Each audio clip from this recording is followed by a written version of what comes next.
여러분 반갑습니다. 오늘 4월 14일 십자가 온라인 교회 모임 제가 기도드리면서 시작합니다. 함께 기도하겠습니다. 하나님 아버지, 로마서라고 하면 제일 먼저 떠오르는 단어가 믿음과 의와 구원입니다. 오직 의는 믿음으로 살리라.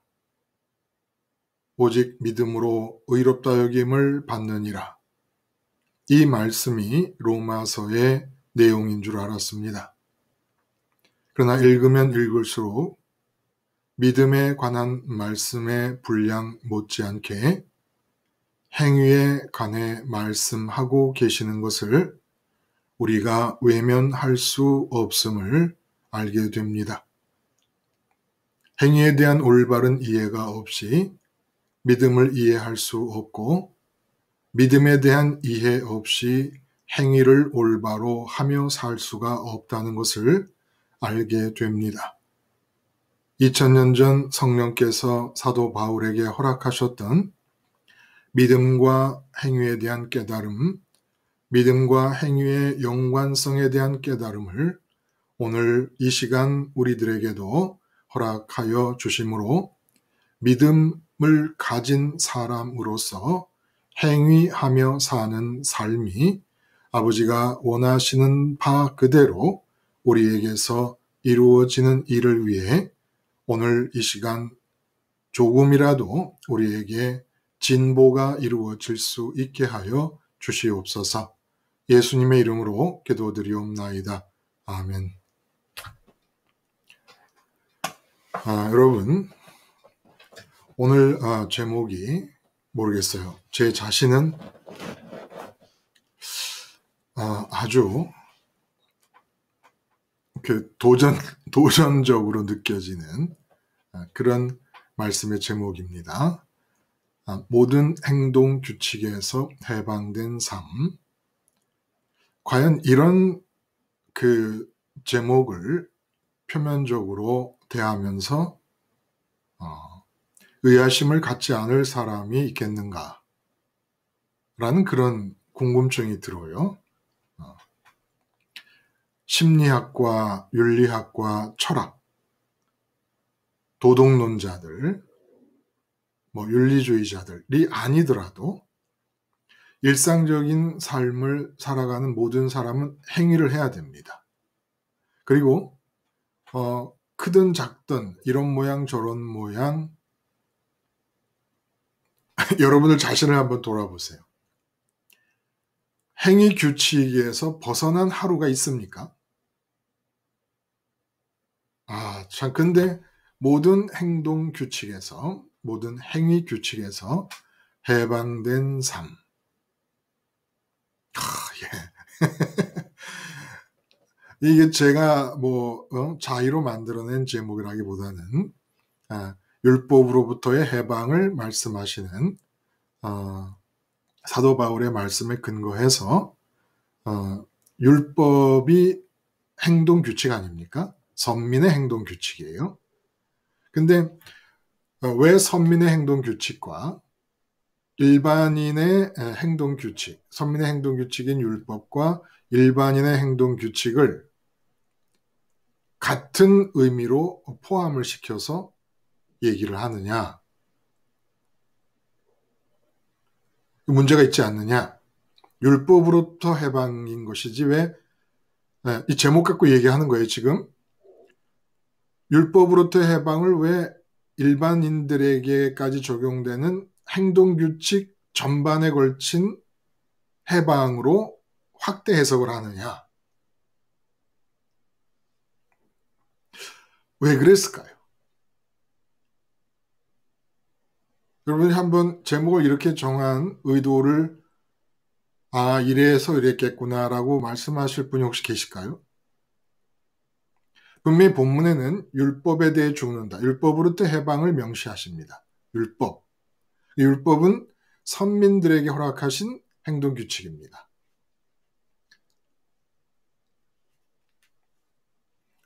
이 옷을 이렇게 입으면 이상하게 자꾸 속옷이 보여요. 이 러닝 샷스가. 그걸 안 보이게 하려고 애를 썼는데도 안 되고, 또 요 마지막 단추까지 다 잠그면 이게 또 답답해 보이잖아요. 답답해 보일까봐 또 풀러놓으면 또 속옷이 또 여기저기서 보이고. 이거 어떻게 참. 왜 율법이라는 선민에게 준 행동 규칙으로부터 십자가 복음을 믿을 경우 해방된다는 이야기를 우리는 일반인들에게까지 적용되는 행동 규칙 전반을 확대해서 복음이 이런 행동 규칙 전체로부터 해방을 준다라는 이야기로 의미를 확대시킬 수가 있냐라는 겁니다. 왜 그럴까요? 네. 누구세요? 네, 안녕하세요. 예, 장기영 말씀하세요. 네, 안녕하세요, 예. 목사님. 네네. 가족이라 할지라도 하나님을 부른다고 해서 다 하나님 믿는 게 아니잖아요. 그렇죠. 네. 그럴 때, 저한테 이제, 주어지는 그런 어떤 미션이라 그럴까, 그거는 무엇이냐면, 하나님을 믿는 믿음이 없다 할지라도 그들은 하나님의 주권하에 두신, 저 주위에 두신 사람들이기 때문에 네네. 그 사람들에게도 이런 율법이나 이런 게 적용이 되지 않을까 어, 그런 생각을 해봤어요. 네.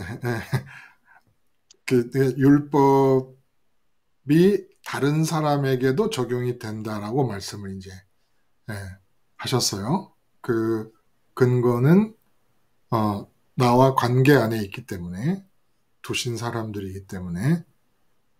근데 이제 제가 질문한 거는 율법이 다른 사람에게까지 확대된다는 방향으로 얘기한 게 아니고, 율법은 선민에게 주신 행동 규칙이라면 일반인들은 율법이 아닌 다른 행동 규칙을 갖고 살아간단 말이에요. 지금 직장에 계시는 분들은 직장의 행동 규칙이 있을 거 아닙니까? 직장의 규정이 있을 거 아니에요? 근데 예수님 복음을 믿으면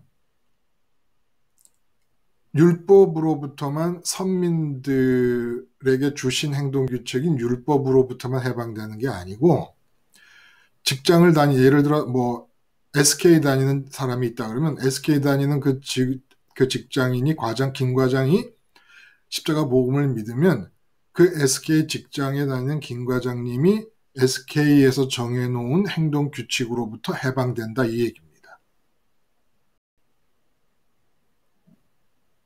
그러니까 도전적이라는 거예요. 이게 엄청나게 도전적인 제목이라는 겁니다. 모든 행동 규칙에서 해방되는 삶이라는 이 제목 자체가. 근데 왜 복음을 받아들였을 경우에는 선민에게 주시는 제한된 규칙인 율법이라는 행동 규칙뿐만 아니라 직장인에게 주어지는 직장에서의 행동 규칙으로부터도 자유로워지는 일이 일어난다라고 말할 수 있느냐라는 거예요. 왜 그러냐 하면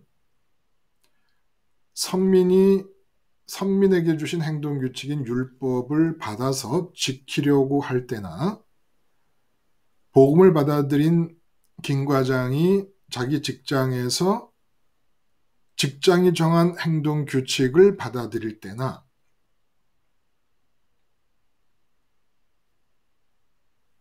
우리의 존재 상태는 똑같은 거예요. 똑같아요. 율법을 행동 규칙으로 받을 때나, 김 과장이 SK에서 직장의 규칙을 받아들일 때나, 그 행동 규칙을 받아서 행동해야 하는 그 존재의 상태는 똑같다는 겁니다.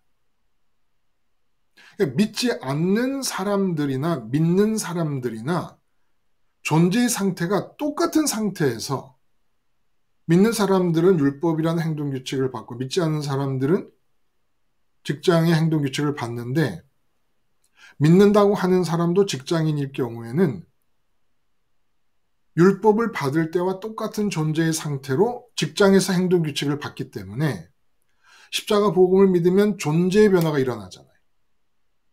존재의 변화가 일어나니까 율법에 대한 관계에서만 율법에서 해방되는 게 아니라 직장에서 행동규칙에 대해서도 십자가 복음을 믿으면 해방이 된다는 겁니다.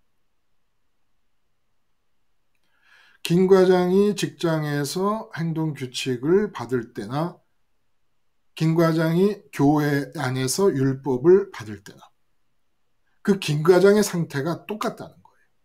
존재의 상태가. 행동규칙을 받는 게 율법을 받을 때나 세상 규칙을 받을 때나 똑같은 존재의 상태에서 받는데 이 김 과장이 예수님을 믿게 되면 십자가를 복음을 믿게 되면 율법을 받을 때나 직장에서 행동규칙을 받을 때 그 존재의 변화가 일어나니까 그 변화가 율법에 대해 죽는 거면 일반 세상에서 행동규칙에 대해서도 죽는 게 된다는 겁니다. 행위 이전에 존재에서 변화가 일어나니까 그 존재로 행위하게 되니까 행위라는 일로 발전하게 되니까 무슨 말씀인지 아시죠? 선민이 율법을 받을 때나 선민 아닌 사람, 요번엔 김 과장이 이제 선민이도 했고 직장이도 했는데 선민 아닌 사람이 일반 사회에서 행동규칙을 받을 때나 똑같은 상태라는 거예요. 선민으로 선택만 받았지 존재가 변한 게 아니란 말이에요. 존재가 변한 게. 율법을 받고 있을 때 그리고 선민 아닌 하나님 이름을 모르는 김 과장이 직장에서 행동규칙을 받을 때 선민이라고 이름 지어진 이 사람들의 존재 상태나 선민이 아니고 하나님 이름을 모르는 이 김 과장의 존재 상태나 똑같다는 겁니다. 그러므로 십자가 복음을 믿으면 존재에서 변화가 일어나니까 결국 선민이 십자가 복음을 믿어서 율법으로부터 해방이 되면 이방인도 십자가 복음을 믿으면 똑같이 존재의 변화가 일어나서 행동 규칙으로부터 해방이 일어난다는 거예요. 그래서 율법이라고 말씀하지 않고 법 아는 자들에게 이르노니 법 아는 자들이라고 말씀하셨어요. 그리고 그 다음에 율법을 얘기합니다. 그러니까 일반적으로 법이라는 게 행동 규칙이라는 걸 아는 사람들에게 내가 말한다. 그런데 지금 내가 편지를 쓰는 이 편지를 읽을 사람들은 예수님을 믿는 사람들이니까 율법에 대해서 국한시켜 말을 해보겠다라는 겁니다. 율법이 이 세상에 존재하는 믿는 사람이고 안 믿는 사람이 모든 사람들에게 적용되는 행동규칙인 법을 대표하여 지금 이 본문에 등장을 하는 거예요. 그래서 기도 중에 말씀을 드렸지만 로마서 하면은 우리가 생각하기에 오직 믿음으로 구원을 얻는다. 이 말씀이 제일 먼저 기억이 나요. 의인은 오직 믿음으로 산다. 참 그러니까 우리가 너무 우리 편할 때로만 로마서도 받아들였던 것 같아요. 이 믿음은 행위 이전의 일이기 때문에 믿음으로 구원을 얻는다라는 얘기를 해버리고 나면 행위라고 하는 것은 구원과 연관돼서 거의 금깃이 되는 단어가 돼버렸습니다. 타봇이 되는 거예요. 영생을 얻는다, 구원을 얻는다, 의롭게 된다라는 얘기와 연관지어서 행위 그 자체가 무슨 범죄인 것처럼 여겨지게 돼버립니다. 근데 사도 바울의 이 로마서를 진짜 우리가 함께 단계별로 조목조목 따지면서 나가다 보니까 믿음에 관해서 말씀하신 것 못지않게, 아니 그보다 어쩌면 더 행위에 관해서 말씀하고 계시더라는 겁니다. 그 왜 그럴까요? 왜 행위에 대해서 말씀하실 수밖에 없을까요? 믿음은 종교나 의식이 아닙니다. 삶입니다. 삶. 삶이에요. 믿음은 삶인데 삶은 관계로 이루어졌어요. 관계로. 내가 이 세상에서 몸을 입고 산다. 그럼 삶의 내용이 뭡니까? 가족 관계, 직장 관계, 사회인 관계, 아니면 뭐 대물, 사물이라도 돈에 대한 관계, 건강에 대한 관계, 관계입니다. 관계. 근데 그 모든 관계는 다 행위를 통하여 유지되는 거예요. 말도 행위 속에 포함시킨다면 행위를 통해서 관계가 유지되기 때문에 믿음이 삶이다. 삶은 행위입니다. 삶의 내용이 행위예요. 행위 없는 삶은 죽은 삶이죠. 근데 믿음이 삶인데 삶의 내용은 행위예요. 믿음은 삶이다. 삶은 믿음이다. 이렇게 되는 게 아니라 믿음은 삶이다. 삶은 행위다. 그러니까 오직 믿음으로 의롭다 이걸 받는다는 이 얘기를 알려면 행위가 무엇인가도 바로 알지 않으면 오직 믿음으로 의롭게 된다는 이 얘기를 바로 이해할 수도 없다 이런 얘기입니다.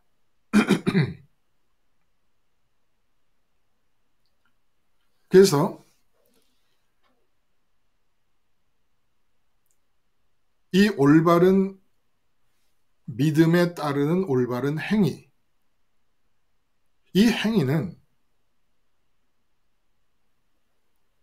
믿음을 가지고 있는 상태에서 하는 행위, 이건 이제 죄의 상태에서 하는 행위가 아니잖아요. 그러면 믿음을 가지고 하는 행위와 죄의 상태에서 하는 행위가 다른 점을 얘기를 하자면 믿음을 가지고 있으면서 하는 모든 행위는 놀이 행위와 같아집니다.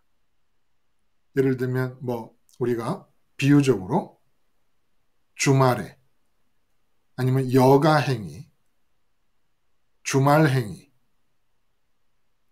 뭐 취미 행위, 이런 다 놀이 행위라고 할 수 있잖아요. 그렇죠? 즐거움과 기쁨을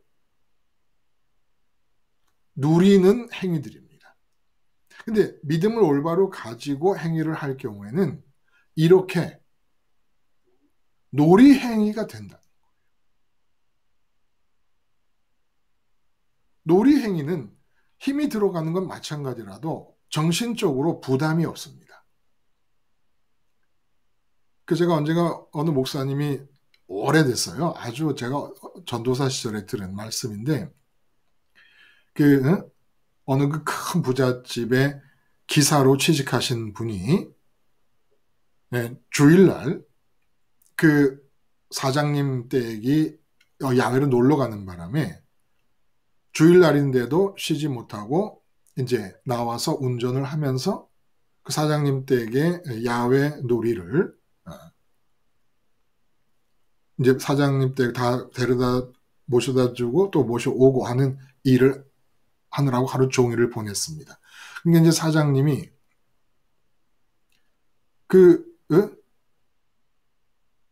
내일 하루 쉬라고 주일날 이렇게 일을 했으니까.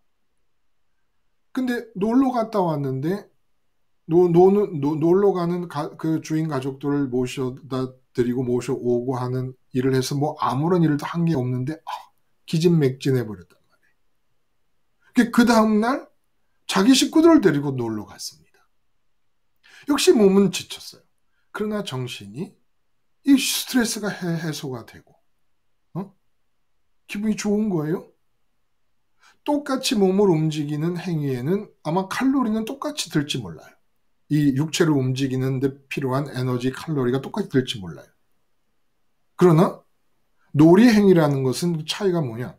정신적으로 내면적으로 스트레스가 없고 힘이 안 된다는 겁니다. 믿음을 가지고 있으면서 하는 행위에는 이렇게 정신적인 부담감과 스트레스가 없게 된다는 거예요.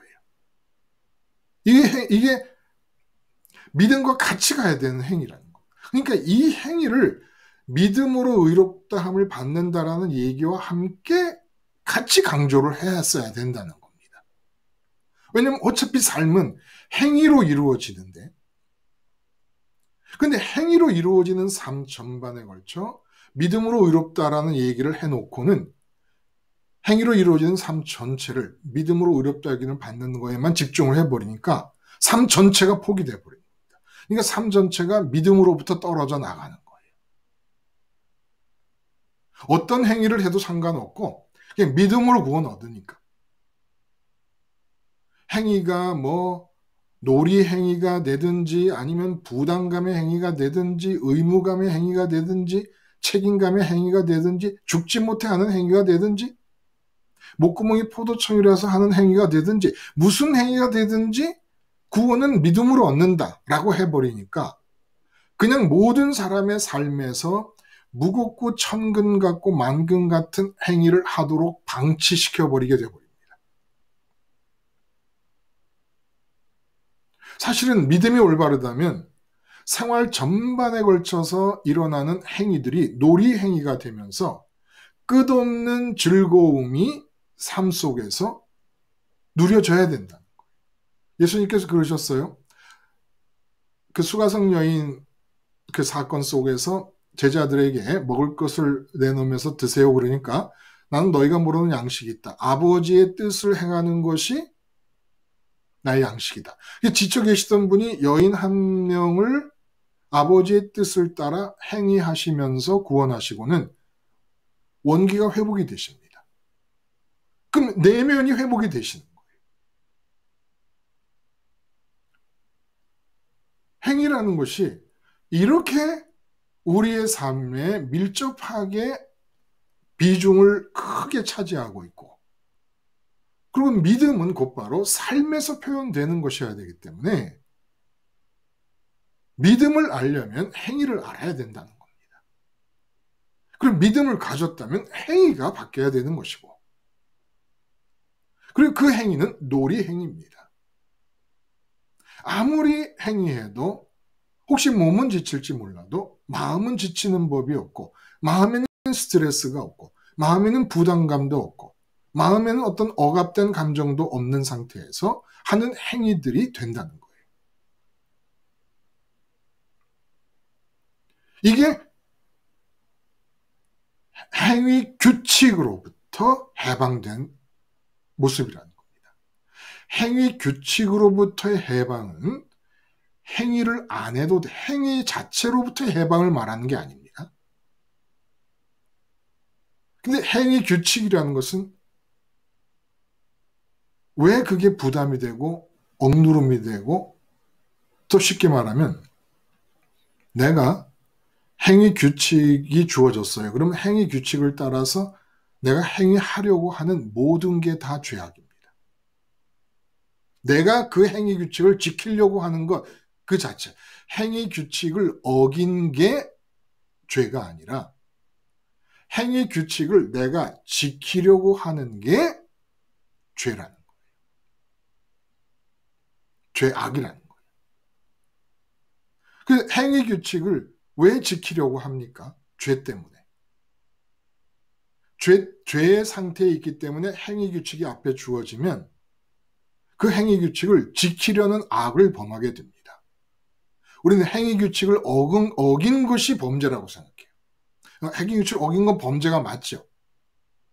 그러나 이미 그 범죄는 죄와 악의 결과일 뿐이라는 거예요. 우리의 이 인격의 상태가 죄의 상태에 있기 때문에 나타나는 것은 행위 규칙이 있으면 내가 그걸 지키려고 해요.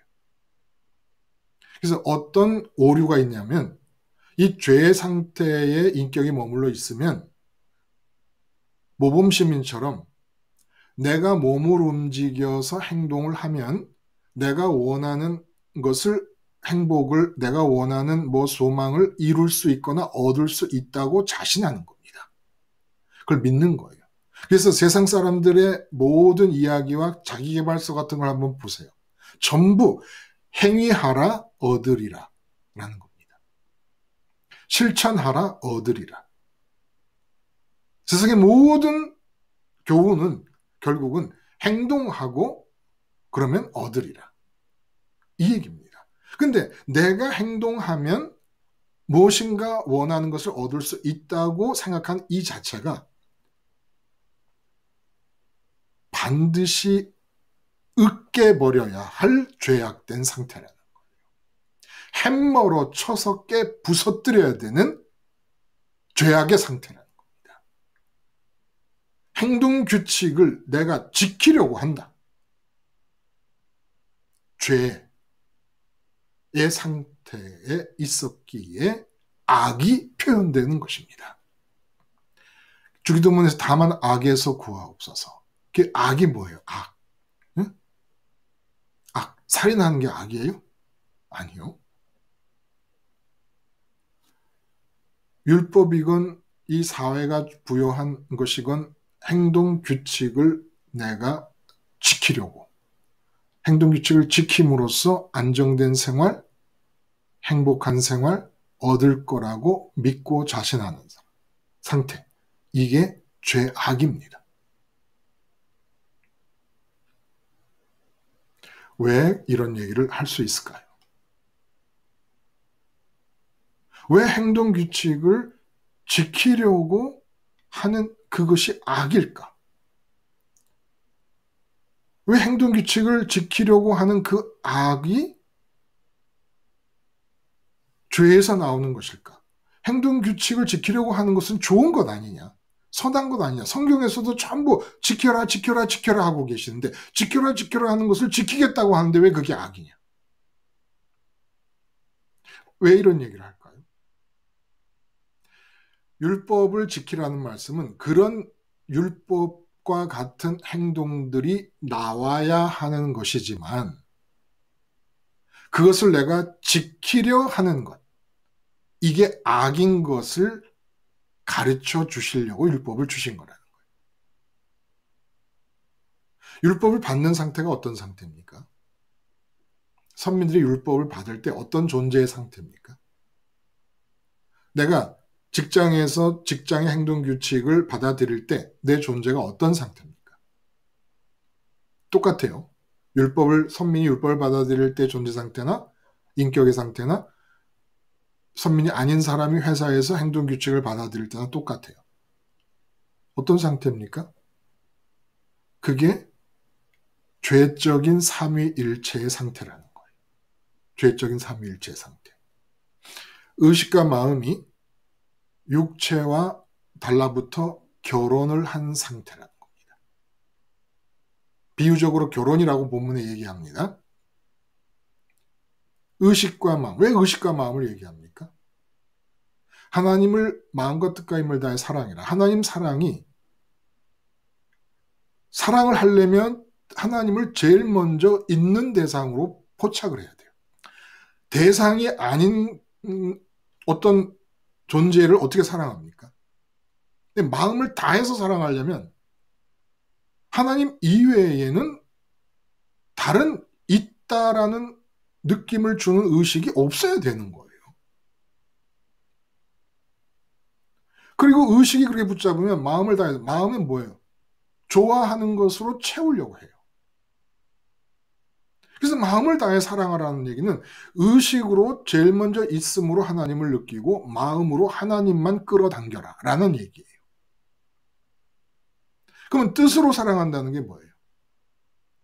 그거는 그런 어떤 좋은 것을 내가 갖기를 원하게 되었으면 의식과 마음으로 있다고 느끼고 그 있는 것 중에 좋다고 느껴서 갖기를 원하면 그걸 가지려는 뜻을 하고 계획을 갖게 됩니다. 그 뜻을 무언가를 내가 원하는 것을 가지고 싶다라고 하는 의도와 계획을 하나님만을 향하라는 거예요. 힘은 뭐예요? 힘을 다. 그 힘이 행위예요. 행위를 다해서 하나님을 사랑하라는 겁니다. 마음을 다해 사랑하라. 이거는 의식으로 하나님을 있음으로 제일 먼저 깨닫고 느끼고 그 있는 하나님만을 좋아해라. 이게 마음을 다해 사랑하는 거예요. 그럼 그 사랑하는 하나님을 소망하는 겁니다. 이게 뜻을 다해 사랑하는 것이고, 그러는 중에 이 세상에서 행위를 하는데 그 힘을 다해서 사랑하라는 게 행위를 다 하나님 사랑을 위해 사용하라는 겁니다. 그 하나님을 다해, 힘을 다해 하나님을 사랑하는 그런 의미에서 행위라는 게 뭐냐는 거예요. 그게 바로 오늘 본문이 얘기해 주는 바입니다. 앞에서는 소망 얘기해요. 그럼 뜻을 다해 사랑하는 거예요. 소망이라는 게 뜻을 품는 거 아닙니까? 그건 내가 저것을 가져야지. 저것을 가져야지라고 하는 뜻을 품는 것은 좋다고 확신하니까, 있다고 느끼고 좋다고 확신하니까, 이게 마음을 다한 사랑이에요. 다른 어떤 것도 있다고 느끼고 좋다고 확신하지 않아요. 마음을 다해 사랑해요. 뜻을 다한다면 그것만을 소망하는 거예요. 뜻을 다해. 그 다음에 힘을 다해 행위를 통해 하나님을 사랑해요. 행위를 하면 할수록 모든 행위가 하나님 사랑에서 하나님 사랑 때문에 하는 행위라는 거예요.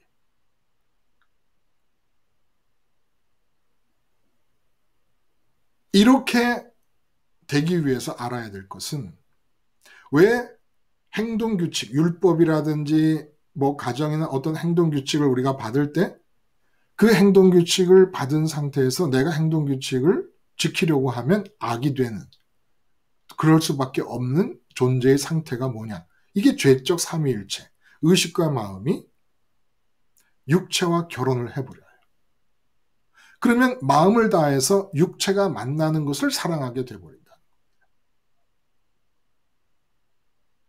육체가 만나는 것을 사랑하게 되는 상태에서 우리는 뜻을 다하고 힘을 다하게 됩니다. 그러니까 내가 행동규칙을 이 세상에서 받고 그 행동규칙대로 움직이려고 하는 것은 이미 죄의 상태에서 받았다는 걸 모르고, 내 존재가 죄적인 삼위일체 상태에서 지금 내가 행동규칙을 받았다는 걸 모른 채 행동규칙을 따라 움직이면 내가 원하는 행복의 자리에 도달할 수 있다고 믿는 거예요. 이 상태가 모든 사람들이 행동을 할 때의 상태인데, 이게 다 죄고 악이라는 겁니다. 죄적 삼위일체의 상태를 모르니까 행동규칙을 지키려는 게 모두 악이 되는 거예요. 보세요. 의식과 마음이 육체에 붙은 게 죄란 말이에요. 붙어있는 이 상태가. 빗나갔으니까. 하나님께로 가야 될 게 빗나가서 육체에 붙어버렸으니까. 육체에 붙는 바람에 육체로 만나는 것들을 향하여 마음껏 뻗어나가는 겁니다. 의식과 마음. 이 상태에서 우리는 어떻게 내가 원하는 걸 얻으려고 합니까? 내가 내 몸을 움직여서. 몸 이리 와. 이제부터 돈을 얻어야 되니까 돈을 얻기 위해서는 이렇게 움직여야 돼. 아침 일찍 일어나야 돼. 만시간의 법칙을 이용해야 돼. 일찍 일어나는 새 먹이를 많이 찾는다라는 이 속담대로 해야 돼. 돈을 벌려면 주식을 투자해야 돼. 이게 다 행동규칙이잖아요. 다 행동. 내가 내 몸을 움직이는 거예요. 응?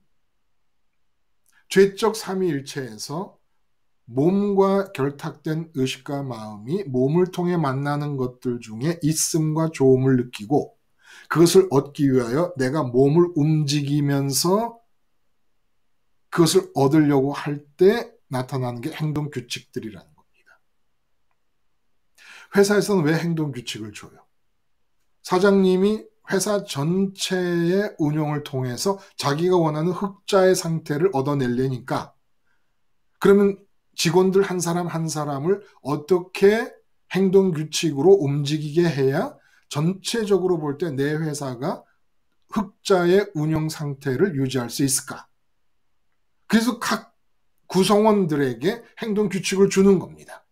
그럼 나는 또 그 행동규칙을 지켜야 월급을 받고 가족이 먹고 산다라는 생각을 하니까 그 행동규칙을 또 지킵니다. 그때는 사장님에게는 흑자가 있음, 최고의 우선적인 있음이고 최고의 좋음인데 나에게는 월급이 우선적인 있음이고 최고의 좋음이 됩니다. 먹고 살아야 된다라고 하는 목표를 가지고 그걸 이루려면. 그래서 내 몸으로 움직여 가는 거예요. 그러니까 온통 이 세상은 삼위일체 죄의 상태에서 내가 이 세상에서 몸으로 만나는 있음과 좋음을 얻기 위하여 내 몸을 움직이며 사는 죄악의 상태로 이 지구가 가득 차 있다는 거예요.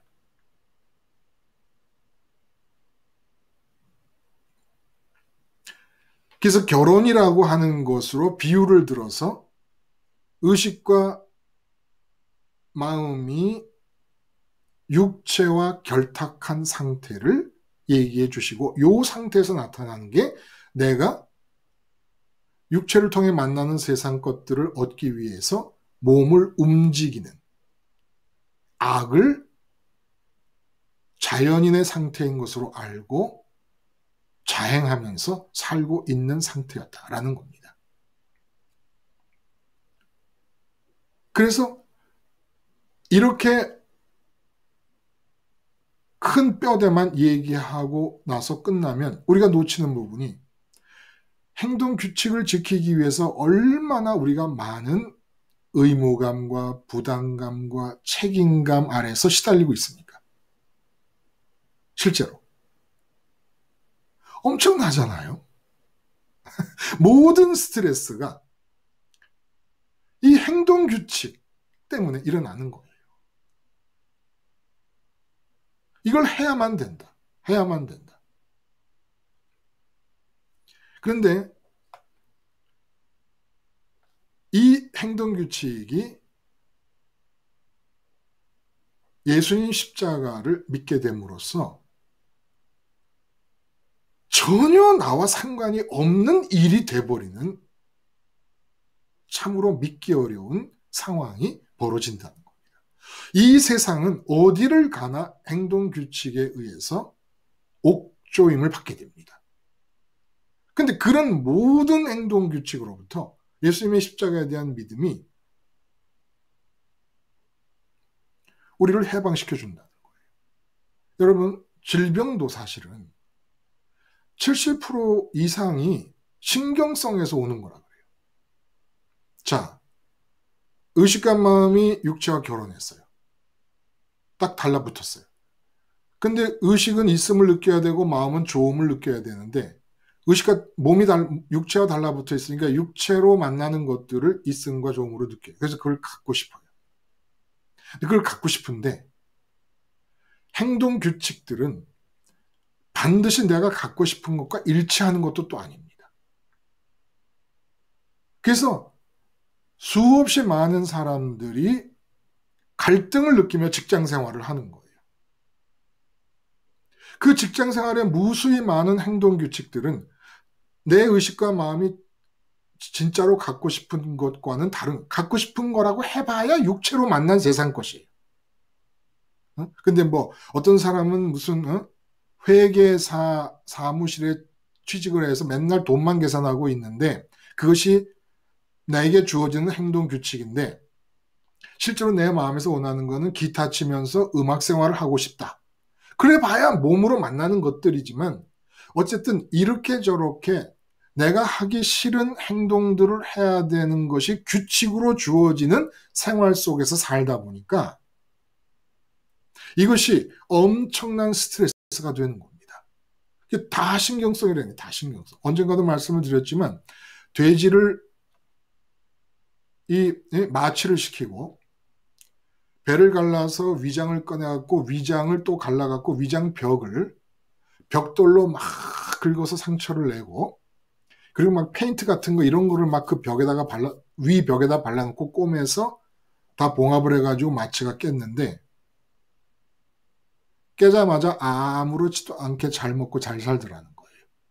왜? 얘네는 신경 쓰는 일이 없으니까. 신경 쓰는 일이 없으니까.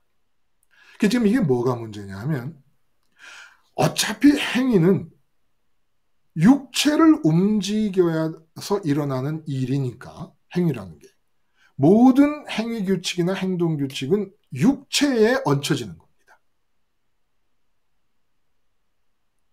근데 육체 행위 규칙이 얹혀졌는데 직장에서도 행위 규칙은 육체에 얹혀지는 거예요. 내가 뭐 어떻든 육체로 움직여서 지켜야 되는 거니까. 7시까지 와라 그러면 7시까지 가는 건 육체가 가는 거죠. 10시쯤 가가지고는 제 마음은 7시에 왔습니다. 그러니까 전 지각이 아닙니다. 이럴 수 없잖아요.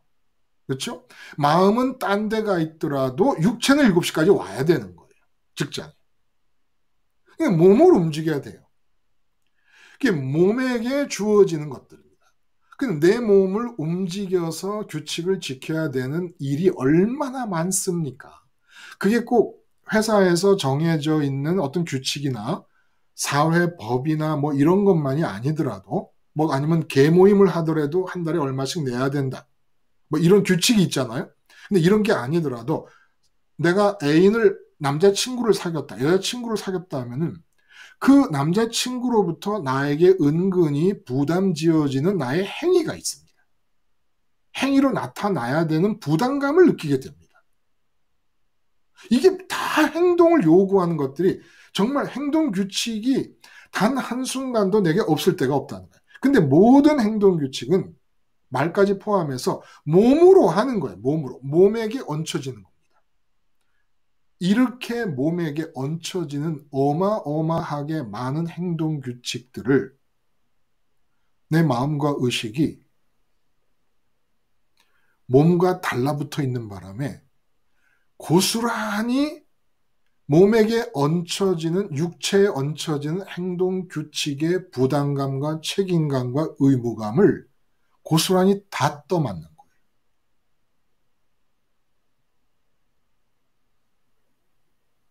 안 그래도 되거든요.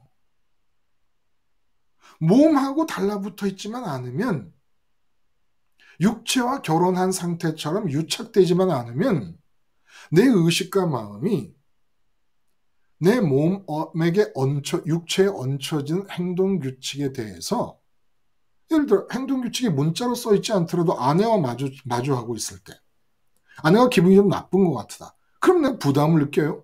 어떻게 아내를 기쁘게 해줄까?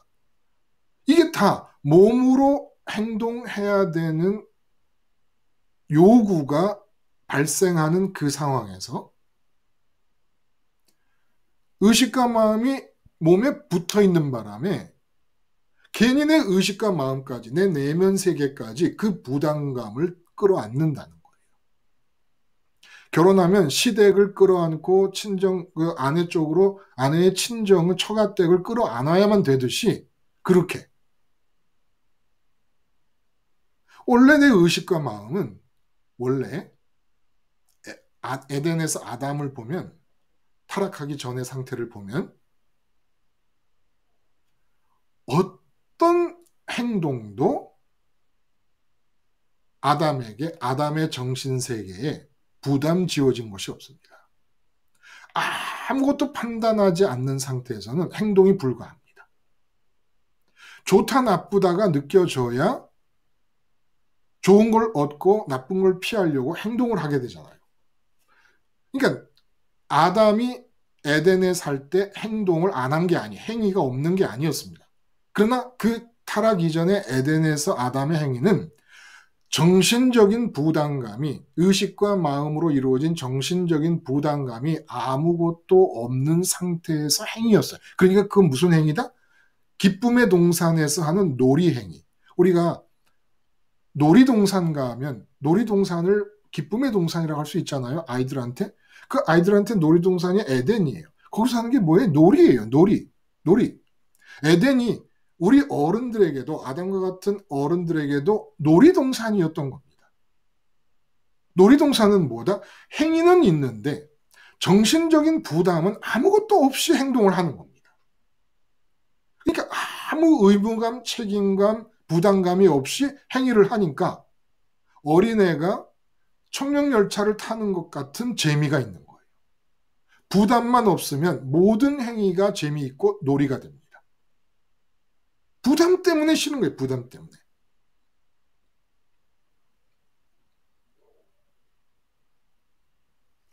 그래서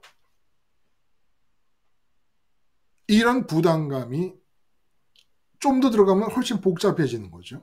아까 말씀드린 대로 육체를 통해 이 세상에서 만나는 것들 중에 내가 좋아하는 것과 내가 소속되어 있는 가정과 직장이나 단체 사회에서 내게 요구하는 행동 규칙이 상충할 때 더 괴로움이 폭발합니다. 더 힘든 거예요. 근데 많은 사람들은 어떻게 하고 싶은 것만 하고 사냐, 응? 이렇게 얘기하면서 참고, 또 목구멍이 포도청이라서 참지 않으면 가족들이 굶어 죽게 생겼다고 자기가 믿고 있으니까 그냥 참고 회사의 행동 규칙을 따라갑니다. 자기가 마음에서 하고 싶은 거, 이 세상에서 육체로 만나는 것 중에 하고 싶은 것들이 있잖아요. 뭐 자연인으로 산다, 응? 자연으로 돌아가서 산다, 귀농을 한다, 어? 그냥 그 과장부장 승진하지 못해서 안달복달하는 그런 스트레스의 현장을 벗어나서 농사를 지으러 귀농을 해서 사니까 얼마나 마음이 편한지 모르겠다. 그래봐야 몸으로 만나는 것들이지만 어쨌든지 이렇게 상충해서 괴롭기도 하고, 행동규칙은 끊임없이 여길 가도 주어지고 저길 가도 주어지고, 회사에서 일주일 동안 기진맥진하면서 넉다운이 됐는데 집에 와서 주말에 잠 좀 잘라 그러니까 아내와 자식들은 또 행동규칙을 요구해요. 아빠 우리 놀러 가, 소풍 가, 아빠 우리 뭐 해줘, 뭐 해줘. 행동규칙이 끊임이 없이 따라다녀요. 몸에게 주어지는 부담감인데 뭐 때문에 몸에 달라붙어 결혼을 해버렸냐는 거예요. 의식과 마음이. 원래 그래야 되는 게 아니거든요. 근데 당연한 거로 알고 사람들은 살고 있어요. 철학도 심리학도 윤리학도 답을 못 해주는 행위와 연관된 진리를 지금 사도 바울이 우리에게 가르쳐 줍니다. 여러분, 이거 제가 여러분에게 돈 받아야 돼요. 이런 강의하면서 돈 받아야 된다고. 그건 무슨 얘기를 하고요. 이런 가르침이 없어요. 사도 바울이 지금 본문에서 말씀하시는 것 같은 이런 가르침을 철학을 통해 받겠습니까? 어떤 철학이 모든 행동 규칙으로부터 자유를 얘기해요. 니체가 그런 말 했다가 미쳐버리잖아요. 그런 비슷한 말을 했다가. 근거 없이 그냥 행동 규칙의 얽매임을 떨쳐버리는 자유를 추구하다가 미쳐버립니다. 아니, 근거 없이 행동 규칙을 어떻게 떨쳐버립니까? 응? 그 많은 갈래의 윤리학자들, 도덕주의자들, 누구에게서 들을 수가 없는 말이에요. 행동 규칙은 원래 내가 정신적으로 부담을 느껴야 될 것들이 아니었음을 누가 가르쳐 줍니까? 이 로마서 말고 십자가를 붙잡고 하루하루 철저히 십자가 생활을 하는 이 사도 바울을 통해서 하나님께서 행위가 무엇이냐라는 것을 가르쳐 주고 계시는 겁니다. 누구에게도 들을 수가 없는 말이에요. 성령님이 감동시키신 사도 바울을 통해서 우리에게 알려지는 말씀이니까. 그래서 상담학을 한다. 참 그분들에게 죄송한 얘기지만 십자가 복음에 대한 믿음을 모르고 어떻게 인간의 행위를 이해하며 인간의 행위를 이해 못하는 사람들이 어떻게 인간의 내면을 이해를 할 수가 있을 것인가. 십자가 복음이 없으면 인간 자체를 이해할 수가 없습니다. 똑같이 인간이고 그중에 십자가 믿는 사람 안 믿는 사람, 십자가라는 걸 보탠 사람 보태지 않은 사람이 있는 게 아니에요. 십자가를 통하지 않으면 인간에 대한 이해 자체가 불가능해지는 겁니다. 인간에 대한 이해가 근본적으로 바뀌어야 내 삶이 바뀌어요. 하루하루 살림 사는 가정주부의 하루의 일상도 바뀌어버려요. 인간이 뭐냐? 믿음과 행위로 이루어진 삶을 사는 자들이다. 에이, 난 돈 좋아하는데 뭐 내가 언제 믿어? 돈이 좋다고 믿는 거잖아요. 응? 돈이 좋다는 근거가 있어요? 돈 많이 가진 사람이 100억을 갖는 게 진리입니까? 200억을 갖는 게 진리입니까? 그럼 100억을 가지고 진리로 만족한 사람의 특성은 풀어내는 거예요. 자꾸 풀어내요. 8.15 광복 경축 특사. 죄인을 용서해줘. 기쁨이 있으면 용서를 해줘. 마음의 만족과 기쁨이 있으면 마음이 풀어져요. 자꾸 주려고 그래요. 근데 100억 가진 사람 중에 자꾸 주려고 한 사람 봤어요, 여러분? 200억 가졌으면 만족해야 되잖아요. 만족할 거라고 믿었으니까.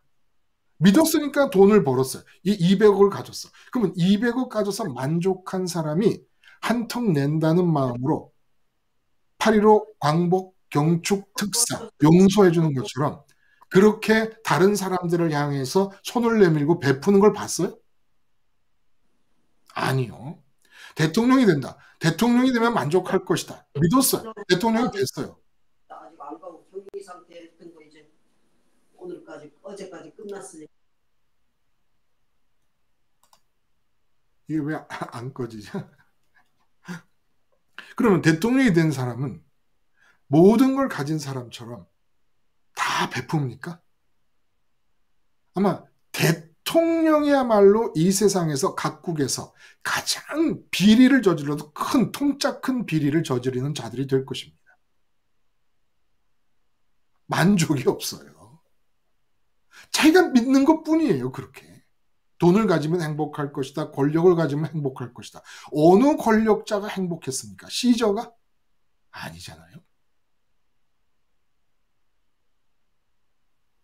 오직 십자가 복음을 통해서만 인간이 이해가 되고, 그래서 인간의 삶은 돈을 믿든, 그래서 하나님과 재물을 겸하여 섬기지 못한다고 라이벌로 세우신 것처럼 돈을 믿든 건강 장수가 행복을 준다고 믿든 권력이 행복을 준다고 믿든 하나님만이 행복이라고 믿든 간에 믿음이 없는 사람이 없어요.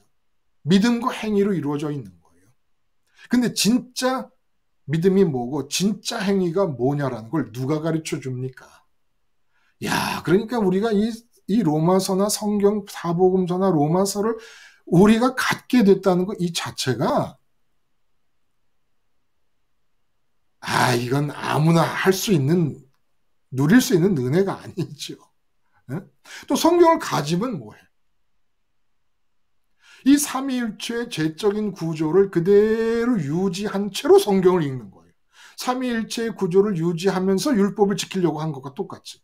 그러니까 삼위일체의 구조, 죄적인 구조를 유지하면서 성경을 읽으면 그것도 악이에요. 응? 그것도 악이라고. 왜? 삼위일체의 죄적 구조에서 성경을 읽으면 그 죄적 구조에서 내가 행위해서 복을 받을 거라고 하는 그 율법주의적인 성향, 악의 성향을 벗어날 수가 없으니까 성경에서 읽으면서 세상 것, 육체와 결혼했잖아요. 삼위일체의 죄적 구조.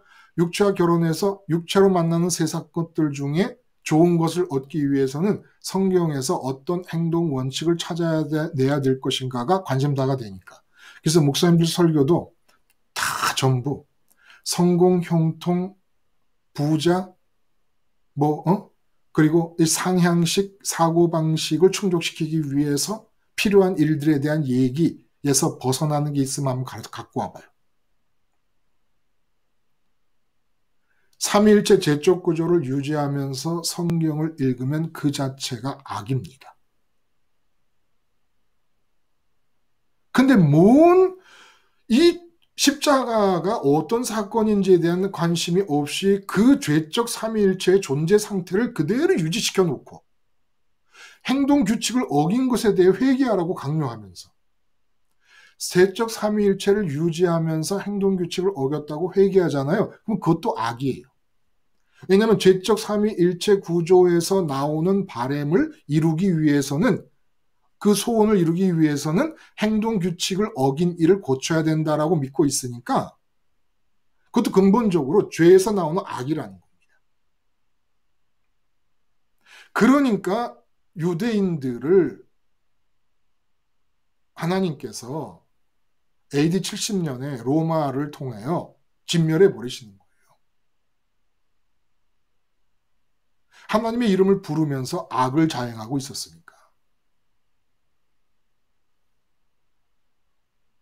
율법을 받았을 때 어린 양 번제, 상번제의 의미를 늘 기억하는 중에 받았어야 된다는 거예요. 어린 양 상번제가 십자가의 예표입니다. 십자가가 뭐 하는 거예요? 괜히 마귀에게 속아가지고 의식과 마음이 왜 내 육체에 달라붙어? 언제 그러라고 그랬다고? 괜히 거기 달라붙어가지고 육체로 만나는 것들을 있음으로 느끼고 좋음으로 느끼면서 열망하느라고 뜻하고 생각이 움직이고 감정이 움직이면서 행동하고 사니까 십자가 사건은 뭡니까? 이 죄적인 삼위일체의 구조를 박살내야 되는 거예요. 박살내서 주님의 부활과 함께 다시 부활하고 나면 의식과 마음이 몸과 결별하고 이혼하는 일이 생겨버린다는 겁니다.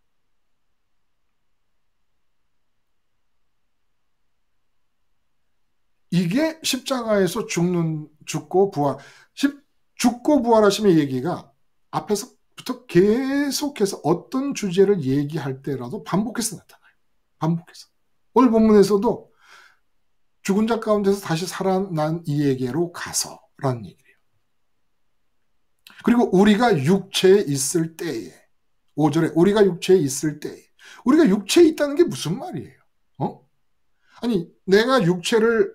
내 육체인데 내가 육체에 있다는 게 무슨 말입니까? 말도 이상하잖아요. 이거는 어떤 철학이 알겠습니까? 어떤 윤리학이 알겠고 어떤 심리학이 알겠습니까? 내가 육체에 있을 때에 맨날 전인적인 인간이다. 뭘 알아서 하는 얘기인지 몰라요. 육체와 분리되어야 된다고. 육체는 가상이다. 실체가 아니다. 라는 얘기를 하는 게 아니에요.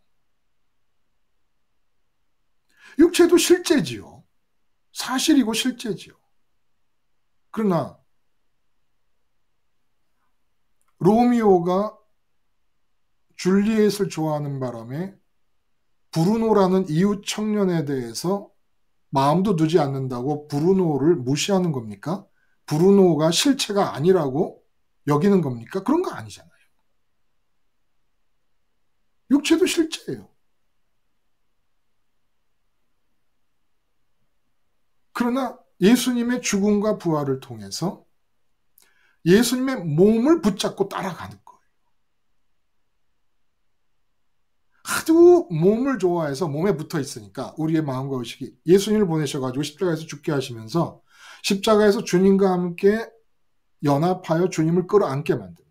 주님과 끌어안으니까 주님의 몸을 끌어안게 돼버려요. 의식과 마음.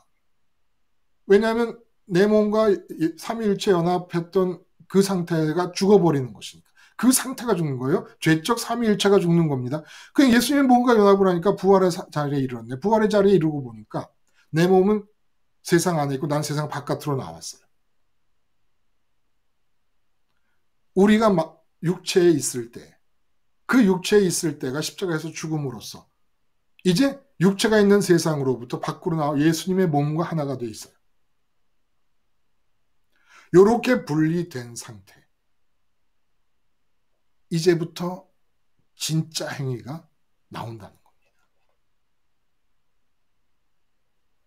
이 상태에서 진짜 행위가 나온다는 거예요. 그 율법을 주신 이유가 뭐예요?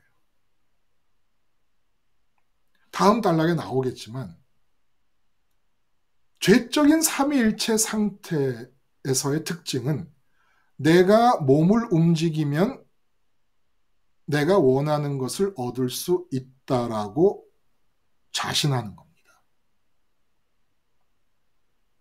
그 상태, 몸을 움직이려고 내 스스로 내 몸을 움직여 행위하려는 그 상태가 죄라는 것을, 죄악이라는 것을 알려주시려고 그 죄의 상태에 있는 인간, 내가 몸을 움직이면 내가 원하는 걸 얻을 수 있다고 생각하고 자신하는 그 상태의 율법을 주신 거예요.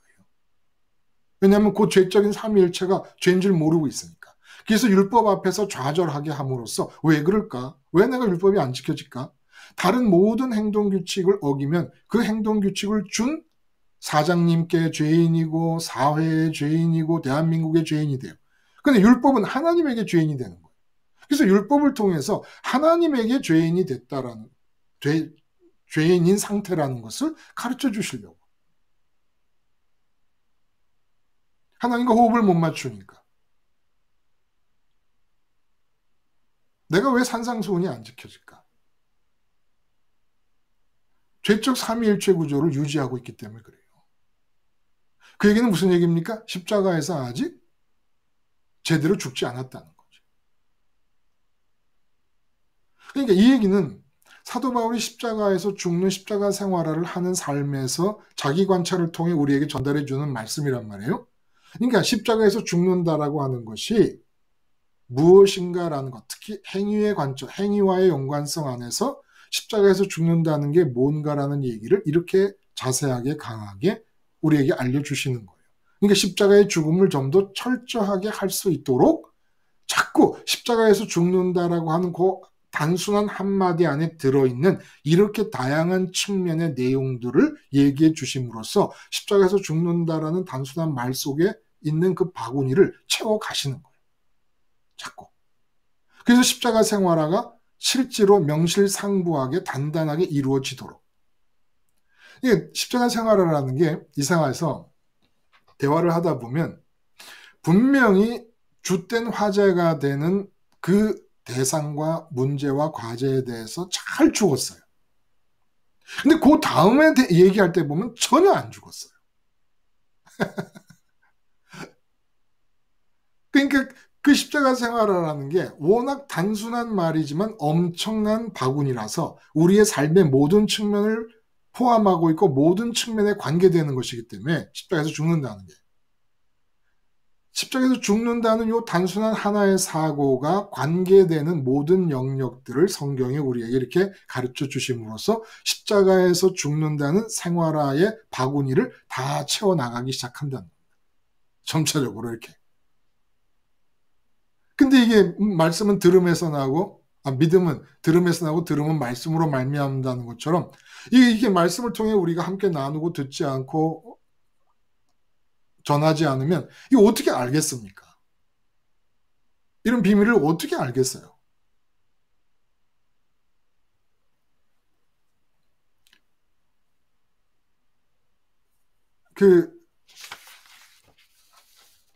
실제로 우리가 이 행동 규칙이 문제가 되는 삶의 상황을 한번 얘기를 한번 해봐요. 제가 얼마 전에 이제 유치원을 다니는 아들을 둔 젊은 엄마하고 이제 대화를 하게 됐어요. 근데 지금 살고 있는 아파트가 임대 아파트식으로 분양이 됐다가 이제 그것을 임대 아파트에서 뭐라 그러죠? 이제 소유하는 형태로 아파트 전체가 전환을 하게 됐습니다. 그러니까 그 아파트를 내가 소유할 거면 돈을 2억을 더 내고 내가 살 수 있어요. 2억을 더 낸다고 해도 싸지요. 워낙 지금 몇 년 동안 살고 있으면서 그 아파트에 들어간 돈이 뭐 1억 정도가 채 안 되니까. 근데 아무리 그래도 2억이라고 하는 게 보통 사람들에게 갑자기 구할 수 있는 돈이 아니잖아요.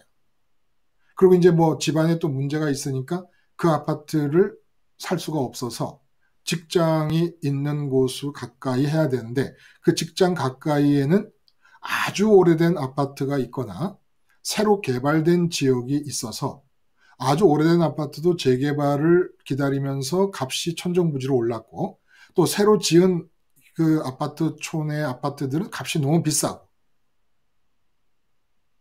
근데 직장에서 가까운 데를 얻어야 되고 또 지금 살고 있는 곳은 어차피 아이의 학교도 마땅치 않고 걸어갈 수 있는 곳에 학교가 없는 상태고 여러 가지 문제가 연결이 되어 얽혀 있는 가운데 이제 집을 구해야 된다는 얘기를 무슨 이제 복음에 대한 얘기를 하는 중에 그런 얘기가 나온 거예요.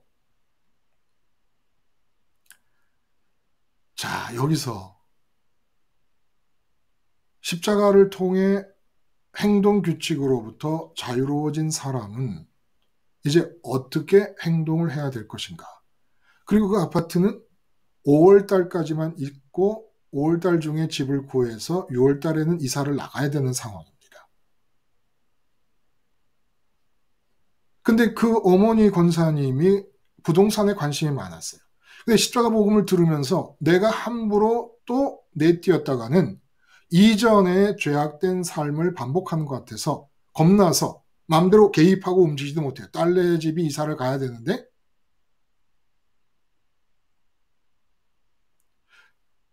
여기서 행동 규칙을 다 헤아려내기가 어렵다는 거예요.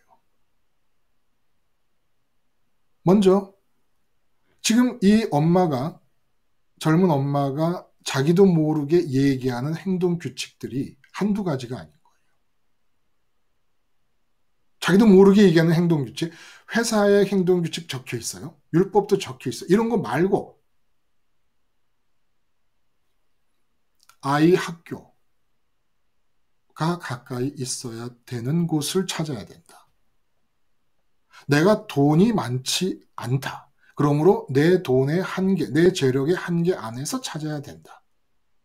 낡은 집은, 낡은 아파트촌은 너무 낡기 때문에 내가 싫다. 비싼 새로 진 동네는 새로 져서 좋지만 비싸서 안 된다. 지금 나도 모르는 사이에 나 자신에게 한두 가지가 아닌 행동 규칙들을 끊임없이 내 스스로 나 앞에 제공하고 있는 겁니다. 이건 이래서 안 되고, 이건 이래서 안 되고, 이건 이래서 안 되고, 그러므로 내가 내 재정적 능력과 모든 걸 고려해서 할 수 있는 것은 이러이러한 것이다. 완전히 행동 규칙으로 딱 둘러싸여 버렸어요. 이거는 율법이 제시한 것도 아니고 아무것도 아니고 그냥 이 사회를 보면서 내가 느끼는 바대로 판단하고 내 경험과 내 지식을 동원해서 내가 행동해야 될 길을 찾느라고 행동 규칙들을 찾는데 하지 말아야 될 것들, 해야 될 것들, 자식의 학교를 고려할 것, 학교가 없는 곳은 피할 것, 너무 낡은 곳은 피할 것, 너무 새 것은 비싸니까 내 재력을 너무 넘기 때문에 할 수 없는 것, 이런 식으로 다 정해놔요. 그래서 제가 그랬습니다. 제가 집을 구해줄 수도 없고 집 구하는데 돈을 보태줄 수도 없고, 그러나 제가 할 수 있는 말씀은 하나님이 정해놓으셨다라는 하나님의 주권을 믿자. 그 다음에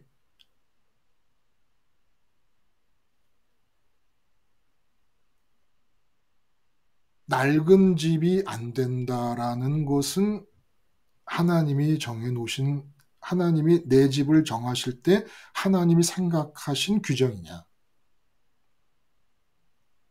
그리고 내가 지금 재력이 없기 때문에 새 집은 안 된다는 것도 하나님이 정해놓으신 것이냐. 지금 제 얘기는 나의 재력이나 나의 능력을 가지고 내가 할 수 있는 행동을 한정짓지 말라는 겁니다. 응? 나는 이렇기 때문에 이렇게밖에 못한다라고 하는 행동 규칙을 내가 만들지 말라는 거예요. 마음과 뜻과 하나님을 사랑하는 사람들에게 하나님께서 내가 가꾸지 아니한 포도원을 주실 것이고 내가 파지 아니한 운물을 주실 것이고 내가 채우지 아니한 많은 좋은 것들로 가득 찬 집을 주신다 말씀을 하십니다. 이 얘기는 뭐예요? 내가 포도원을 위해 행위하지 않고 운물을 위해 행위하지 않고 집을 위해 행위하지 않는다는 얘기예요. 그러기 위해서는 행동 규칙을 없애야 되는 겁니다. 행동 규칙으로부터 자유로워야 되는 거예요. 십자가에서 죽는다는 것은 모든 행동 규칙이 얹혀지고 있는 육체로부터 내 의식과 마음이 분리되고 이혼한다는 얘기예요. 이혼을 하면 내 일이 아닌 겁니다. 육체에 어떤 행동 규칙이 주어지더라도 내 의식과 마음이 부담감과 책임감과 의무감을 가질 필요가 없게 되는 거예요. 근데 우리는 정해져서 문자적으로 제시되고 있는 행동 규칙뿐만 아니라 이렇게 무슨 과제를 앞에 놓고 있으면은 이미 자동으로 돌아가. 내 재정 능력, 내 능력, 내 뭐 아이의 진학 문제라든지, 그리고 너무 낡은 집은 싫고 너무 새 집은 돈이 비싸고, 이거는 이래서 안 되고 저건 저래서 안 되고, 될 수 있는 것은 이것이다. 아니, 하나님을 사랑해서 좋은 곳으로, 내가 채우지 않은 좋은 곳으로 채워진 집을 주실 수도 있는 것이고, 내가 짓지 아니한 포도원을 주실 수도 있는 것이고, 또 하나님은 낡은 집으로 가게 하심으로써, 낡은 아파트로 가게 하심으로써 그 낡은 집에서 사는 것에 따라 나타나는 2차, 3차적 연쇄적인 반응을 통하여 어떤 선을 이루실지도 모르는 것이고, 아무것도 몰라요. 근데 끊임없이 행동 규칙을 나 스스로 만들어냅니다. 여러분도 똑같았을 거예요. 그 처지가 되면. 그게 서울의 위성 도시이기 때문에 막 급격하게 또 새로 발전한 도시라서 이런 고민을 갖게 되는 거예요.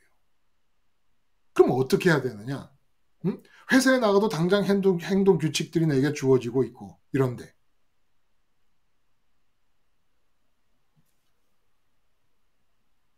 기도하는 시간을 가지세요. 내 의식과 마음을 육체로부터 이혼시키는 시간을 가지세요. 회사를 나가기 전에, 회사에서 업무를 하기 전에 십자가에서 주님을 바라보며 의식과 마음을 완전히 내 육체로부터, 육체가 회사 안에 있으니까 회사에서 육체에 얹혀지는 수없이 많은 행동 규칙들이 있지 않습니까? 그러면 십자가에서 이혼시키세요. 그래서 예수님의 몸과 내 의식과 마음을 결혼시키세요. 부활의 자리에서 기도하시면 돼요. 간구하시면 돼요. 아버지, 내가 회사를 갑니다.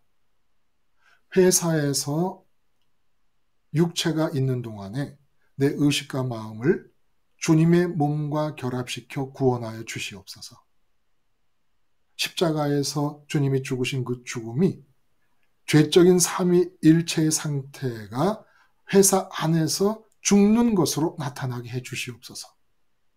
그래 부활하신 예수님과 새로 결혼한 상태로 직장에서 내 몸이 있게 해주세요.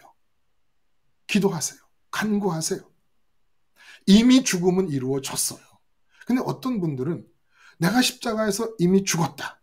이미 일어난 사건이다. 그러니까 나는 죽었다. 이렇게 자꾸 얘기를 해요. 뭐가 죽기는요. 내 죽음이 이루어진 건 맞아요. 이미 이루어졌어요. 그러나 나는 끊임없이, 아니 곧바로 7장에 나오게 된 유명한 말씀 몰라요? 오라 나는 공고한 자로다. 누가 이 사망의 몸에서 나를 건져내랴. 누가 건져내요? 십자가가 건져내요. 십자가 예수님이 건져내요. 언제 건져내요? 매번마다, 날마다 죽는다. 날마다 건져내요. 날마다. 이미 죽음은 이루어졌지만 그 죽음을 적용하는, 이미 약속에서 병을 이기는 승리가 이루어졌지만 그걸 내가 먹어야 되잖아요. 약을. 그러니까 간구하세요. 십자가의 죽음을 통하여, 예수님의 죽음을 통하여 내 육체와 의식과 마음이 이별하고 이혼하고 결별하는 간구를 하는 겁니다. 그래서 예수님의 몸과 결혼하도록 간구하는 겁니다. 그렇게 되면 어차피 내 회사, 내가 그 회사의 직원이 된 것도 아버지의 주권 밖에서 일어난 일이 아니잖아요. 참새 한 마리까지 땅에 떨어지는 걸 주장하시는데 내가 그 회사에 들어가는 것을 하나님이 주장하시지 않겠습니까? 하나님 모르는 사이에 하나님이 눈 뜨고 났더니 얘 어디 갔어? 막 찾다가 아니 직장을 옮겼구만 그러시겠습니까? 너 언제 이 직장에 왔냐? 이러지 않으세요. 그러면 그 직장에서 주어지는 모든 행동 규칙들은 몸에 주어진 것이지 내 의식과 마음에 주어진 게 아니야. 내 의식과 마음에 주어진 내 책임은 뭡니까? 예수님의 몸과 결혼해서 예수님 따라 하늘로 가서 아버지 사랑하는 거예요. 마음을 다해 사랑하는 거예요. 마음을 다해 사랑한다는 게 뭐다? 의식으로 유일하게 있다고 느끼고 마음으로 유일하게 좋다고 느껴 좋아하는 것. 이게 사랑, 마음으로 사랑하는 거예요. 그래서 소망하는 겁니다. 그렇게 소망하게 되면 어떤 일이 일어납니까? 사도 바울이 또 이상한 영이에요. 율법의 조문으로 행위를 하지 말고, 조문을 따라 행위하지 말고 영의 새 것으로, 영의 새 것으로 행위하라. 영의 새 것으로 행위한다는 게 무슨 말이죠?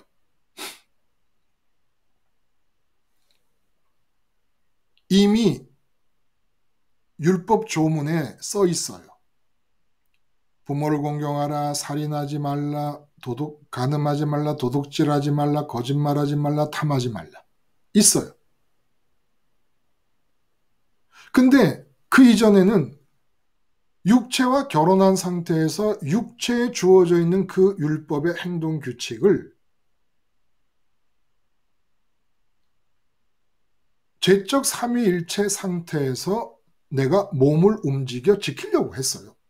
회사에 나가서도 마찬가지예요. 죄적 삼위일체 상태에서 몸에 주어지는 행동 규칙을 부담과 책임감과 의무감을 잔뜩 느끼고 스트레스를 받으면서 내 몸을 움직여서 그걸 지키려고 했어요. 그런데 주님의 십자가에서 내 육체가 의식과 마음과 결별하고 나니까, 그래서 내 의식과 마음이 예수님의 몸과 결혼하고 나니까 내 소원은 하나님뿐이야. 요 상태를 기도로서 이루고 어디든지 가란 말이에요. 그렇게 가게 되면 율법 조문도 내가 부모 공경하고 살인하지 않고 간음하지 않고 도둑질하지 않고 거짓말하지 않고 탐하지 않게 돼요. 근데 율법 조문을 지키는 게 아닌 거예요.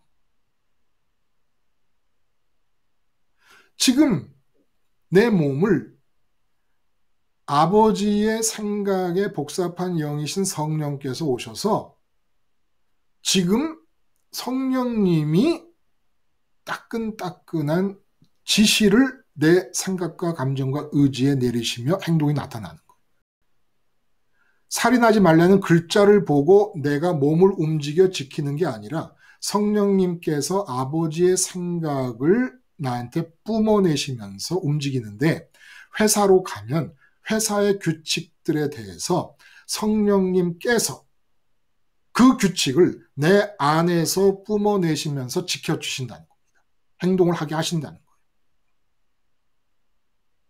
그리고 규칙이 없는 이런 상황 있잖아요. 애기 엄마가 아파트를 새로 구해야 된다라는 과제를 받게 되잖아요. 그 과제를 받게 되면 판단과 편견과 경험과 지식들이 동원되면서 내 스스로 내 행동 규칙을 만드는 이런 습관이 십자가에서 죽어야 된다는 거예요. 분명히 그 애기 엄마, 아이 엄마와 엄마의 어머니 권사님이 얼마나 십자가 생활을 열심히 하는지 몰라요. 근데 아파트를 구해야 된다는 과제 앞에서 내가 구하기 위해서 나선다는 행동만 하지 않고 있었지, 실제로 행동 규칙을 내 앞에 수없이 만들고 있는 거예요. 우리 다 똑같아요. 무슨 세상에 일이 생기면 이거는 경험적으로, 지식적으로, 그리고 편견, 내가 갖고 있는 편견, 낡은 집은 무조건 안 좋다.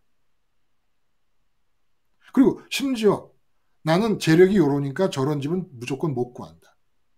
이 얘기는 자꾸 허황된 꿈을 갖게 될 것 같아서 조심스러운 말이지만, 제가 이 말을 안 하면 거짓말을 하는 것이기 때문에 하나님의 생각 속에서는 무엇이, 어떤 집이 계획되어 있는지 알지 못한다는 거예요. 우리가.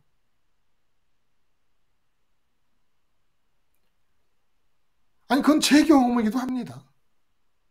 도저히 제가 구할 수 없는 집을 구한 거예요. 강릉에서 그 옛날에 강릉이라고 해봐야 뭐 요즘 뭐 집값이 좀 오른다고 합니다만은 그 옛날에 값이 어느 정도인지 그 뭐 말하지 않아도 다 짐작하실 수 있죠. 조금만 관심을 가지면. 그냥 그래 봤자지만은 하나님의 계획은 어떻게 되어 있는 것이, 하나님의 주권적 계획은 어떤 모양으로 마련되어 있는 것인지 모르기 때문에 함부로 우리가 우리의 편견과 지식과 경험, 나의 분수를 안다. 분수를 아는 것도 육체로 갖고 사는 이 세상에서의 분수를 말하는 거잖아요. 진짜 분수를 알려면 내 재력을 계산해서 겸손해 낮은 마음에서 안 좋은 집을 구하는 게, 그게 내 분수를 아는 게 아니라, 비싼 집은 안 된다라는 생각을 안 갖는 게 분수를 아는 거라는 거예요. 피조물의 분수를. 응? 낡은 집은 절대로 안 된다는 생각을 버리는 게 분수를 아는 거라는 겁니다. 이 세상적으로 좋은 집이 아니라 낡은 집이라도 하나님의 뜻이면 그게 좋은 집이라는 거예요. 우리 아이가 대학을 들어갔어요. 물론 서울에 있는 사당동에 있는 서울대학이 아니죠. 근데 지가 그래요. 아빠, 이 정말 서울대학이다, 그치? 응? 어떻게 이렇게 내 마음에 드는 대학을 하나님이 보내주셨는지 모르겠다. 진짜 서울대학이다. 지가 그래요. 그래서 제가 아멘 그랬습니다. 그래, 그게 서울대학이지. 응? 아니, 무엇 때문에 우리의 분수를 넘어서서 내 재력을 근거해서 비싼 집은 안 되고 낡은 집은 안 되고 이게 다 분수를 넘는 거예요. 뭐가 분수를 넘는 거다? 이 세상에서 내 몸을 움직이려는 행동 규칙을 따라가려는 모든 게 분수를 넘는 거라는 거예요. 피조물의 분수를. 원래 인간은 피조물로서 어떻게 행동하느냐? 하나님의 생각에 복잡한 영이신 성령님께서 오셔서 따끈따끈하게 지금 지시해 주시는 그 말씀이 내 몸이 움직이는 규칙이 되는 것이고 규정이 되는 것이고 길이 되는 것입니다. 그래서 선악과에서 판단하지 말라 그런 거예요. 판단하지 말라. 판단을 안 하면 행동 규칙을 따르려고 애를 쓸 수가 없어요. 그 다음에 모두 하나님의 판단에 의해서 다 완결된 생각이 성령님을 통해 우리에게 주어지면 와, 낡은 집을 딱 얻었어. 낡은 집을 얻었는데 하나님이 그 낡은 집에 들어가서 하나님만으로 행복하고 하나님만으로 만족하려고 십자가 붙잡고 사는 그 집의 앞길을 당신의 계획으로 열어 가시는 것입니다. 어느 집인 줄 알아요. 또 지금 살고 있는 그 집은 왜 안 된다라는 그 이유를 하나님이 주신 이유가 아니면 그것까지 옵션에 포함시키세요. 지금 그분의 얘기를 하면서 우리의 얘기를 하는 거예요. 우리 모두의 얘기를. 하여간 우리는 과제나 업무나 무슨 뭐 해결해야 될 문제나 이런 거에 앞에 쓰게 되면 아주 자동으로 행동 규칙들이 쫙 서요. 이건 안 되고, 이건 하고, 이건 되고, 이건 안 되고, 해야 할 것과 하지 말아야 될 것. 우리는 행동의 주체가 아닙니다. 예수님이 하나님의 능력을 가지고 스스로 아무것도 하지 않았어요. 근데 하물며 우리가. 근데 우리는 왜 이렇게 모든 걸 우리 스스로 할까요? 너무 잘났어. 너무 잘났어요. 왜 그럴까? 우리가 다음 단락에서 보겠지만 죄가 우리를 속이는 거예요. 죄가 우리를 속인다는 말씀을 하세요. 다들 너무 잘났어. 내가 몸을 움직이면 잘 움직이고 몸을 움직이는 길을 잘 찾아서 규칙을 잘 골라갖고 그 규칙을 지키면 된다는 거예요. 된다는 거예요. 야, 그러고 살았어요. 뭐 하면 얻으리라, 뭐 하면 주어지리라, 뭐 하면 뭐 이기리라, 뭐 하면 도달하리라. 하면 돼, 하면 된다, 하면 하나님이 하시는 것이고 하나님이 이루시는 것이고 하나님이 두시는 것이에요. 우리에게 주신 것은 천국과 천국에 계신 아버지밖에 주신 게 없어요. 그럼에도 불구하고 힘을 다한 행위, 이게 하나님의 사랑. 어떻게 힘을 행위하면서 사랑하는 이유가 뭐예요? 아, 우리는 이렇게 숭배하고 경배하고 예배하는 게 하나님 사랑이라고 생각해요. 그건 그냥 종교예요. 그 종교가 왜 생긴 겁니까? 종교적인 행위를 내가 함으로써 내가 얻고 싶은 복을 얻겠다는 거잖아요. 응? 예배를 드려야 복을 받는다. 예배라는 행위를 내가 해야 복을 받는다. 다 악이었어요. 다 악이었어요. 예배라는 악을 드리고 있었어요. 진정한 예배가 뭡니까? 예수님 십자가에서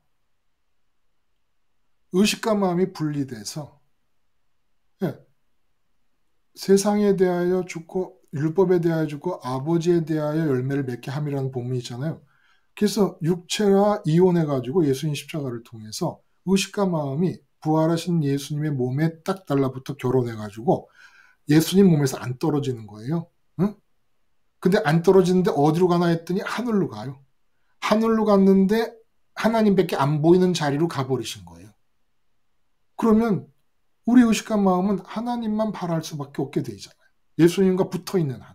예수님이 하늘에서 아버지와 마주보고 계시니까. 하나님만 바랄 수밖에 없는 상태가 되잖아요. 이 상태를 유지하면 그리고 행동규칙이 난무하는 세상으로 나가요. 그러면 모든 행동규칙은 이제 내가 예수님의 몸에 달라붙은 결혼을 포기하지 않는 한, 응? 결혼한 자로서 마치 무슨 외도라도 하듯이 다시 세상에 내려와서 내 육체의 몸에 달라붙지 않는 한, 내 육체의 몸은 버려지는 게 아니라 하나님의 주권 안에서 성령님이 오셔서 따끈따끈한 지금 현재 하나님이 주시는 지시를 따라 행동하게 된다는 것이, 이게 엄청난 수준의 믿음의 사람에게 얘기를 하는 게 아니라 모든 인간 75억이 이렇게 됐어야 되는 거라는 겁니다. 원래 인간의 행위라는 것은 성령님, 하나님의 생각에 복잡한 영이신 성령님께서 지금 현재 내게 생각과 의지와 감정을 통해 뿜어내시는 그 하나님의 생각을 따라 움직이는 게 인간의 행위였다는 거예요. 이 얘기를 윤리학이 하겠습니까? 철학이 하겠습니까? 심리학이 하겠습니까? 어떤 사상가가 하겠습니까? 십자가를 가지고 직접 생활해보면 아줌마만 아는 거죠. 십자가 생활을 하는 아저씨만 아는 것이고 아줌마만 아는 것이고 할머니만 아는 것이지, 이게 무슨 고고한 무슨 사상가가 할 수 있는 게 아니란 말이에요.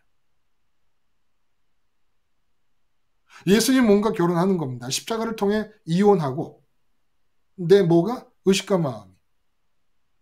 그 부활하신 예수님을 생각하면 하늘로 올라가셨으니까 내 의식과 마음이 있다고 느끼고 좋다고 바랄 것이 하나님밖에 없어요. 하나님밖에. 그 상태를 유지하면 행위가 진짜 나오는 거예요. 진짜 행위가. 그 진짜 행위가 나오는데 그 행위는 몸을 쓰는 건 맞는데 놀이행위가 돼요. 놀이행위.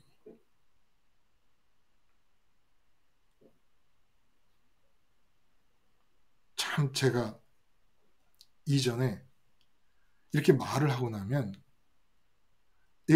목만 쉬면은 그게 육체적인 현상이니까 그러려니 하는데 마음까지 지쳐요. 근데 요즘은 여러분이 2시간 떠들고 나서 아내하고 있으면 아내하고 있는 모든 시간 제가 떠듭니다. 전부 십자가를 기준으로 나오는 생활 영역에 적용되는 얘기들인 거예요. 우리 가정에 해당되는 것들. 하루 종일 십자가 붙잡고 그 십자가로부터 나오는 이야기를 하다가 그냥 자는 거예요. 지치지 않아요. 이보다 더 좋은 것도 없고.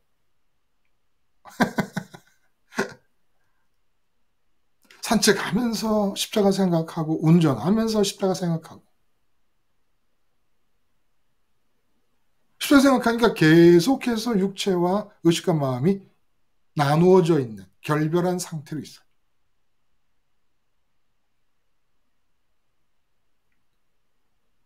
여러분, 오늘 말씀은 사상을 얘기하는 게 아니에요. 철학도 아니고 이론도 아니에요. 이게 학자들이 이걸 교리 부분으로 구분을 해버린다는 게, 로마서의 이 부분들을 저는 이해가 안 가요. 한 가지 이해할 수 있는 것은 학자들이 절대로 십자가를 생활한 사람들이 아니다. 사도 바울은 십자가로 사는 이야기를 지금 하는 겁니다. 근데 산다는 게 행위처럼 삶의 많은 비중을 차지하는 게 어디 있어요? 행위를 놀이 행위로 할 수 있는 길을 가르쳐 주는 겁니다. 복음 안에 그 길이 들어 있었던 거예요. 복음에 대한 믿음 안에 행위를 놀이 행위로 할 수 있는 길이 들어 있었던 거예요. 그 살아보니까 행위가 그 십자가의 믿음을 가지고 내 의식과 마음이 육체와 이혼한 상태에서 나타나는 행위의 상황을 보니까 에덴에서 기쁨으로 행위하던 그때가 그대로 재현될 수 있더라 라는 얘기를 해 주신 것입니다. 화이팅! 기도하겠습니다. 하나님 아버지, 우리도 사도 바울의 본을 받아 예수님과 우리의 의식과 마음이 예수님의 몸과 온전히 결합하는 십자가 생활화가 끝없이 유지됨을 통해 우리의 행위도 에덴에서 타락 전에 이루어졌던 놀이 행위, 기쁨의 행위들로 삶이 가득 찰 수 있도록 은혜 내려 주시옵소서. 예수님의 이름으로 기도드리옵나이다. 아멘. 여러분 고맙습니다. 또 다음 시간에 뵙겠습니다.